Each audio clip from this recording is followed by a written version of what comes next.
Ассаламу алейкум. Жалпы биздин Аалам кабары YouTube каналыбыздын көрүүчүлөрү жана катталуучулары. Жалпы эле кадырман кыргызстандыктар, кутмандуу кошубак күнүңүздөр менен дейбизби, туугандар. Бүгүн 2022-жылдын 30-сентябрь күнү, ушул айдын акыркы күнү. Мен сиздерге Ошо Баластын Окат районунан чоң салам айтамын.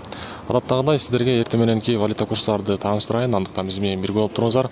Эгерде биздин каналды биринчи көрүп жаткан болсоңуз, биринчи жолу, анда биздин каналга катталып коюңуздар. Сиздерге ар дайым валюта курстарды тааныштырып турабыз. Анда эмес кеттик, курстар менен таанышып чыгайлы. Бул чыгарылышты Капитал банктан баштайбыз, туугандар. Бул жерде сатып алуу боюнча айтсак, доллар 80 сом 50 тиен, евро 77.50, ал эми рубль болсо 1 сом 33 тиен экен.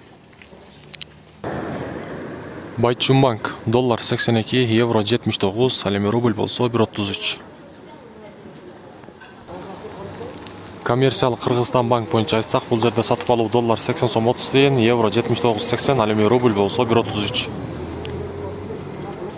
Акча алмаштыруучу жерден маалымат беребиз. Обменка бул жерде сатып алуу доллар 83, рубль болсо 1.33. Доскоредо банк боюнча айтсак, туугандар, бул жерде сатып алуу доллар 81, евро 79.50, ал эми рубль болсо 1.33. Азия банк боюнча айтсак, туугандар, бул жерде сатып алуу доллар 83, евро 80, ал эми рубль болсо 1.33. Финка банк доллар 82.70, евро 79.50, ал эми рубль болсо 1.33. Эко Исламик банк боюнча айтсак, туугандар, бул жерде доллар 80, евро 77, ал эми рубль болсо 1.33.